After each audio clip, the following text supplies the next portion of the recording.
Hello students, welcome to Study One. आज हम 12th class की हिस्ट्री पढ़ने वाले हैं। चैप्टर नंबर 1, ईंटें, मनके तथा अस्थियां। तो इस चैप्टर में आप पढ़ेंगे हड़प्पा सभ्यता के बारे में कि हड़प्पा सभ्यता की खोज कैसे हुई, हड़प्पा सभ्यता की खोज उसके बारे में कैसे पता चला, उसमें क्या क्या चीज़ें थी, और फिर लास्ट में जो हड़प्पा सभ्यता का पतन जो है वो कैसे हुआ, क्यों हुआ हड़प्पा सभ्यता का पतन। तो ये सारी चीज़ें इस पूरे चैप्टर में आप पढ़ने वाले हैं। और हड़प्पा सभ्यता से रिलेटेड मैंने एमसीक्यू क्वेश्चंस भी करवाए हैं, तो आप वो वीडियो भी ज़रूर देख लें। वो वीडियो डिस्क्रिप्शन में आपको मिल जाएगी। उससे आपका जितने भी क्वेश्चन और बचे हुए हैं, जितने कोई भी कन्फ्यूज़न हो तो वो और अच्छे से दूर हो जाएगी। एमसीक्यू क्वेश्चन है वो, और अच्छे से आपको पता चल जाएगा कि आपकी प्रैक्टिस कितनी हुई है। उसमें आप आंसर देकर देखें खुद से।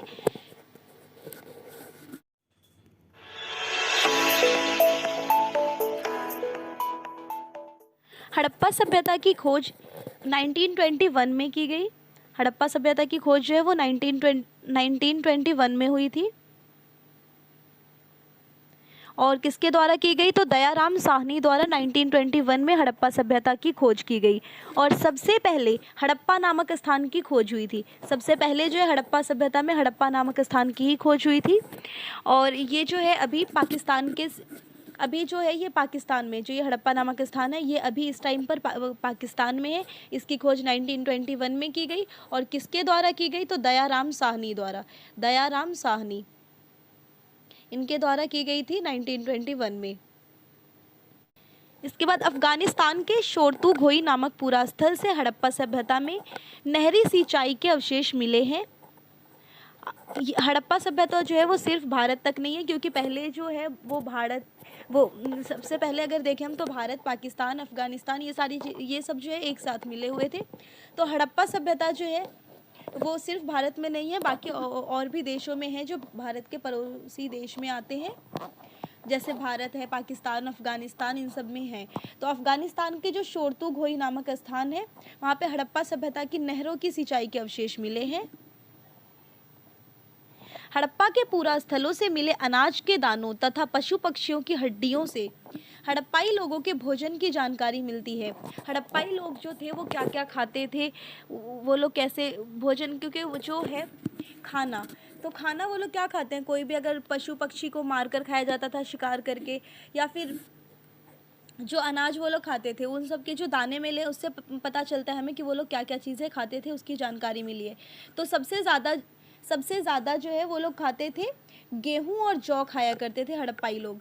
लेकिन कपास की खेती, जो गेहूँ और जौ हड़प्पाई लोगों जो है वो ज़्यादा इस्तेमाल करते थे, लेकिन कपास की खेती का माना जाता है कि कपास की खेती सबसे पहले हड़प्पा में ही स्टार्ट हुई। और सबसे ज़्यादा खेती जो है वहाँ कपास की जाती थी। हड़प्पा काल में बर्तन पत्थर, धातु तथा मिट्टी से बनाए जाते थे। उस टाइम के जो बर्तन है वो धातु और मिट्टी से बनाए जाते थे। बलुआ पत्थर से बनी चक्कियाँ भी मिली है। हड़प्पा सभ्यता से पूर्व की बस्तियां प्रायः छोटी होती थी। इनमें कृषि तथा पशुपालन प्रचलित था। हड़प्पा सभ्यता में कृषि और पशुपालन काफ़ी प्रचलित था। वहाँ कृषि भी हुआ करती थी, पशुपालन भी होता था और व्यापार भी हुआ करता था हड़प्पा में। आगे हम पढ़ेंगे उससे हमें कैसे व्यापार के साक्ष्य मिले हैं, वो चीज़ हम आगे देखेंगे। हड़प्पा सभ्यता का सबसे पुराना खोजा गया शहर हड़प्पा था। सबसे पहले और सबसे पुराना खोजा गया शहर कौन सा था? हड़प्पा। इसलिए इसका नाम हड़प्पा सभ्यता भी रखा गया। और सिंधु सभ्यता भी इसका नाम है, क्योंकि हड़प्पा जो है वो हड़प्पा अगर आप देखें तो हड़प्पा रावी नदी के किनारे बसा हुआ है। रावी नदी जो है वो सिंधु नदी की सहायक नदी है। तो हड़प्पा, दो चीज़ इसमें, एक दो और क्वेश्चन आपके बनते हैं कि हड़प्पा रावी नदी के किनारे बसा हुआ था, और दूसरा अगर हम देखें मोहनजोदड़ो हड़प्पा का सबसे जो मेन शहर था वो मोहनजोदड़ो था। और मोहनजोदड़ो कहाँ है? वो सिंधु नदी के किनारे बसा हुआ था। और मोहनजोदड़ो अभी अगर हम देखें तो अभी मोहनजोदड़ो जो है वो पाकिस्तान के सिंध प्रांत में स्थित है और सिंधु नदी के किनारे। परंतु सबसे महत्वपूर्ण शहर मोहनजोदड़ो था। मोहनजोदड़ो एक बड़ा नियोजित शहर था। यहाँ की गलियाँ तथा सड़कें एक दूसरे को समकोण पर काटती थी। मकान पक्की ईंटों के बने हुए थे। गंदे पानी की निकासी के लिए नालियाँ भी बनी हुई थी। मोहनजोदड़ो जो था वो काफ़ी डेवलप था, इसीलिए कहते हैं कि हड़प्पा सभ्यता है तो सबसे पुरानी सभ्यता, लेकिन उस टाइम पर भी हमें ऐसी चीज़ें मिलती है कि पता चलता है वो काफ़ी डेवलप था। वहाँ एक इसीलिए उसे एक शहरी सभ्यता कहा जाता है हड़प्पा सभ्यता को। उस टाइम पर वहाँ जो है नगर बने हुए थे। नगर जो है वो भी एक अच्छे वे में बना हुआ था, जैसे गलियाँ और सड़कें एक दूसरे को समकोण पर काटती थी। पानी निकालने के लिए, गंदे पानी निकालने के लिए नाली जो है वो व्यवस्थित तरीके से बना हुआ था। पक्के ईंटों से मकान बने हुए थे उस टाइम पर। इतने पहले सोचिए, इतने पहले जो है वहाँ पक्के ईंटों के मकान बनाए गए थे। जबकि अगर हम देखें तो मोहनजोदड़ो, अगर आप पढ़ेंगे कि हड़प्पा सभ्यता जब हमारी ख़त्म होती है, उसके बाद आर्य, जब हड़प्पा का पतन हो जाता है उसके बाद आर्य आते हैं भारत में। लेकिन आर्य जो आते हैं वो लोग यहाँ झोपड़ियाँ बनाकर रहते थे, उन्हें ईंटों के बारे में नहीं पता था। लेकिन उससे पहले जो ये हड़प्पाई लोग रहते थे, इन्हें ईंटों के बारे में पता था और ये लोग पक्के ईंटों के मकान में रहते थे। हड़प्पा सभ्यता के शिल्पों में मनके बनाना, शंख की कटाई, धातु कर्म, मोहरे तथा बाट बनाना आदि शामिल है। वहाँ की शिल्प कला में ये सारी चीज़ें शामिल थी। शंख से चूड़ियाँ, करछियाँ तथा पच्चीकारी की वस्तुएं बनाई जाती थी। ये सारी चीज़ें जो वहाँ की ये शिल्प कला के बारे में बताया गया है कि वहाँ की जो शिल्प कला थी वो किस प्रकार की थी। नेक्स्ट है मोहनजोदड़ो के दुर्ग पर एक विशाल जलाशय। मोहनजोदड़ो का जो दुर्ग था उस पर एक विशाल जलाशय बना हुआ था। एक माल गोदाम तथा कुछ अन्य महत्वपूर्ण संरचनाएं मिली है। मोहनजोदड़ो में कौन कौन सी संरचनाएं मिली है वो बताया जा रहा है, जिनका प्रयोग सार्वजनिक रूप से किया जाता था। तो मोहनजोदड़ो में अगर हम देखें तो सबसे विशाल जो है 2 संरचनाएं मिली है। पहला है स्नानागार। स्नानागार क्या था? अगर स्नानागार जो है ये सबसे बड़ी, वहाँ की जो काफ़ी बड़ी और विशाल संरचना थी स्नानागार। और इसकी लंबाई जो थी वो इसकी लंबाई थी 11.88 मीटर और इसकी चौड़ाई थी 7.1 मीटर और ये गहरा था 2.43 मीटर। तो इतना बड़ा और इतना विशाल स्नानागार था वहाँ। पहला है ये। और दूसरी चीज़ जो वहाँ की थी अन्नागार। अन्नागार क्या होता है? अन्नागार जहाँ पर अनाज संग्रह करके रखा जाता है। अगर हम आज देखें तो आज के टाइम पे क्या है, कई अनाज को, खाने पीने की चीज़ों को स्टोर करने के लिए जो हम बनाते हैं, तो वैसे उस टाइम पर भी खाने पीने की चीज़ों को स्टोर करने के लिए, अनाज को स्टोर करने के लिए एक अन्नागार बनाया गया था। और ये भी क्वेश्चन आता है कभी कभी कि मोहनजोदड़ो जो है उसका सबसे विशाल इमारत कौन सा था? तो अन्नागार होगा इसका आंसर। ठीक है, सबसे विशाल जो था वहाँ का अन्नागार था। नेक्स्ट है हड़प्पा के कुछ शवाधान मिले हैं। हड़प्पा में कुछ शवाधान भी मिले हैं जिन्हें मृतकों को दफनाया गया है। ये एक प्रकार के गर्त हैं जहां शवों के साथ दैनिक प्रयोग की कुछ अन्य वस्तुएं भी रखी गई है। वहां मृतकों को कैसे दफनाया जाता था? एक प्रकार का गर्त होता था, ठीक है, उस गर्त के अंदर मृतकों को डाला जाता था। और उस गर्त के अंदर सिर्फ मृतक नहीं होते थे बल्कि जो मरे हुए लोग हैं उसके दैनिक उपयोग में जो चीज़ें यूज़ की जाती है वो सारी चीज़ें भी उनके साथ रखी जाती थी। तो वहाँ मृतकों के साथ क्या है, दैनिक प्रयोग की चीज़ें भी उसके अंदर रखी जाती थी। मेसोपोटामिया के लेखों में वर्णित मेलूटा संभवतः हड़प्पाई क्षेत्र था। यहाँ से मेसोपोटामिया में कॉर्निलियन, लाजवर्द, मणि, तांबा, सोना आदि पदार्थ भेजे जाते थे। तो मैंने बताया था कि हम पढ़ेंगे अब इसके व्यापार के बारे में। तो वहाँ कृषि और पशुपालन तो काफ़ी प्रचलित था ही, लेकिन साथ ही इन सब चीज़ों से हमें पता चलता है कि हड़प्पा जो है, हड़प्पा सभ्यता के लोग वो मेसोपोटामिया के लोगों के साथ व्यापार भी करते थे। इन सब चीज़ों का, लाजवर्द जो मणि है, तांबा, सोना, इन सब चीज़ों का उन मेसोपोटामिया के लोगों के साथ हड़प्पाई लोग जो है वो व्यापार भी किया करते थे। तो इससे हमें व्यापार के साक्ष्य भी मिलते हैं। हड़प्पाई लिपि वर्णमालीय न होकर चित्रमयी थी। यह संभवतः दाईं ओर से बाईं ओर लिखी जाती थी।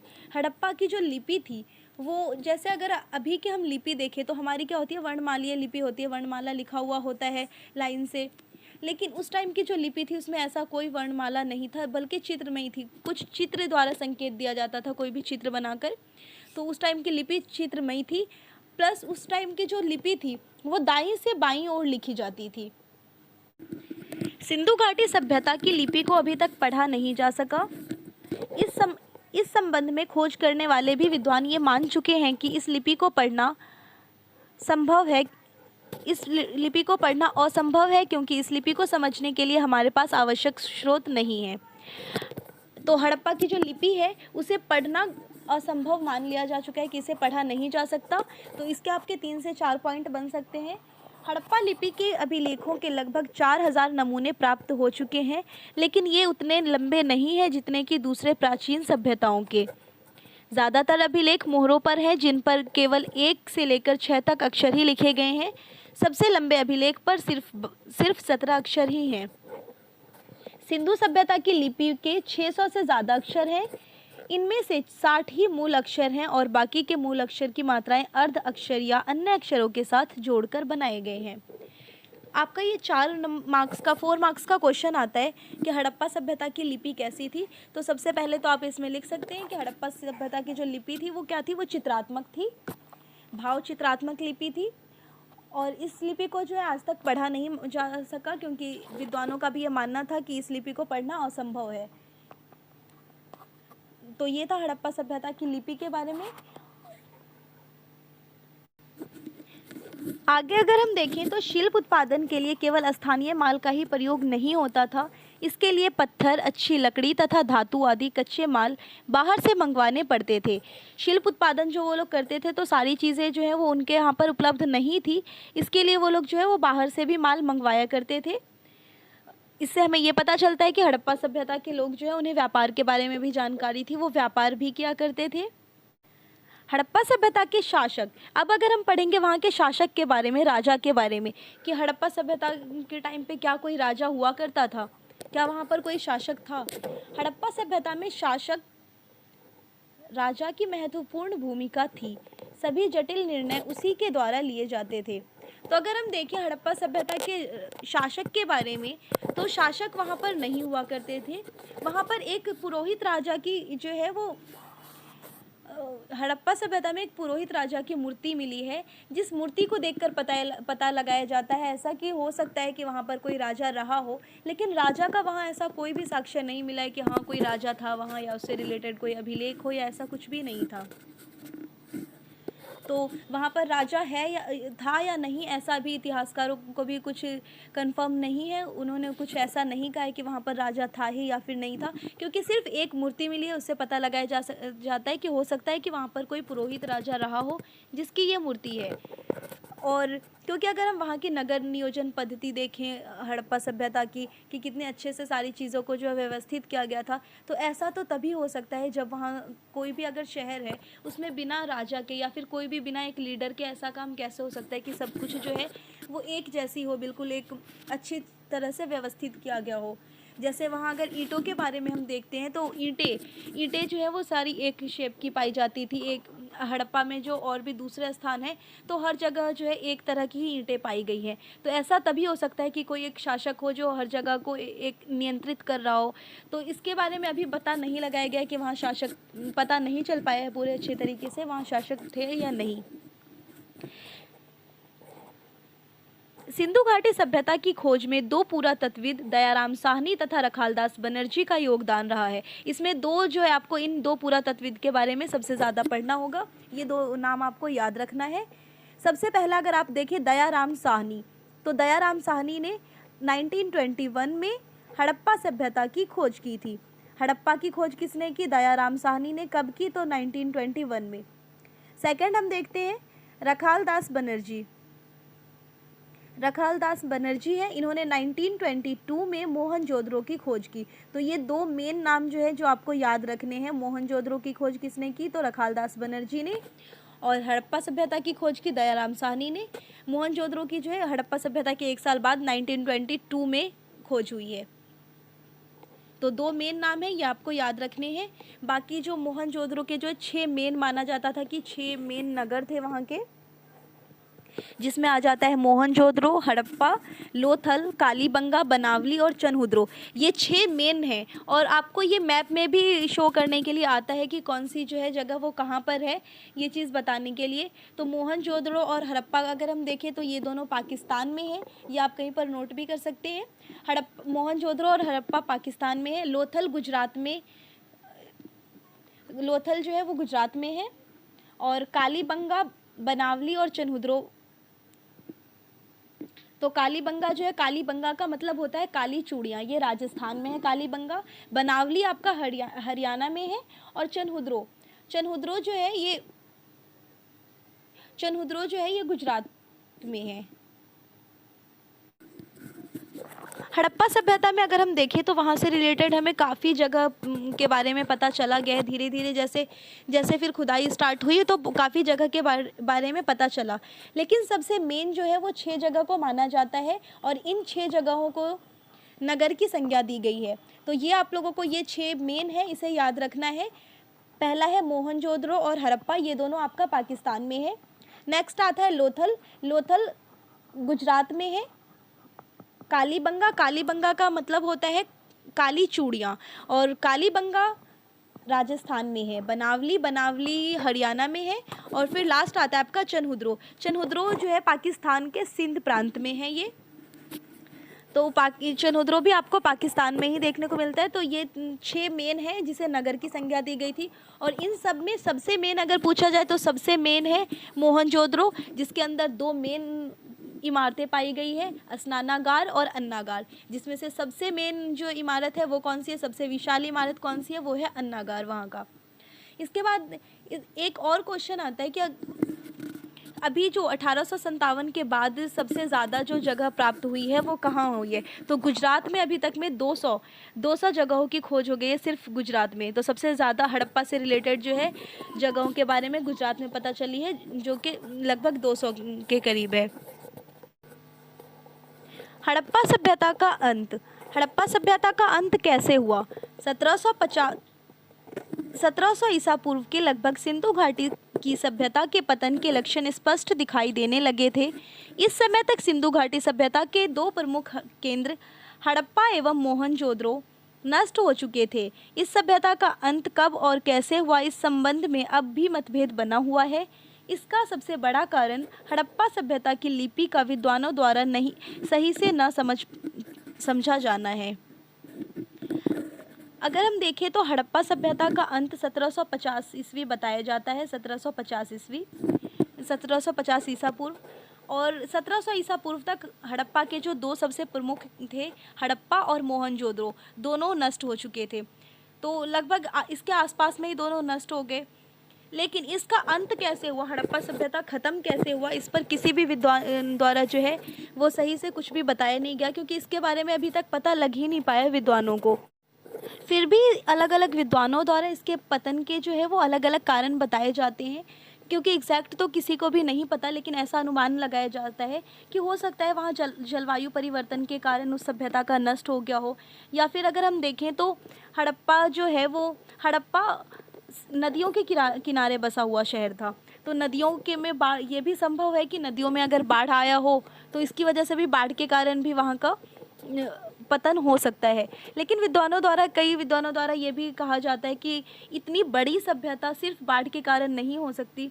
तो ये माना जाता है कि हो सकता है बाढ़ आया हो, उसके बाद वहाँ बाढ़ आने की वजह से लाशें जो है वहाँ की सड़ गई हो, जिसकी वजह से वहाँ लाशें सड़ गई हो, जिससे महामारी फैल जाती है। महामारी फैलने के बाद कई लोग वो जगह छोड़कर चले जाते हैं, कई लोग उस कारण मर सकते हैं। तो काफ़ी अनुमान लगाया जाता है कि जलवायु परिवर्तन हो सकता है, लगातार बाढ़ें आने के कारण, या फिर नदियों के कारण, नदियों के किनारे बसा हुआ शहर है तो नदियों में सूखा पड़ जाने के कारण भी वहाँ का पतन हो सकता है, या फिर नदियों का मार्ग बदल लेना। नदियाँ जो है वहाँ की अगर वो मार्ग बदल लेती हैं तो पानी वहाँ नहीं होगा, तो उसके कारण भी हो सकता है। और भी कई कारण माने जाते हैं, जैसे आर्यों का आक्रमण, क्योंकि अगर हम देखें तो हड़प्पा के बाद, जब हड़प्पा का अंत होता है तो उसके बाद आर्यों का आगमन होता है भारत में।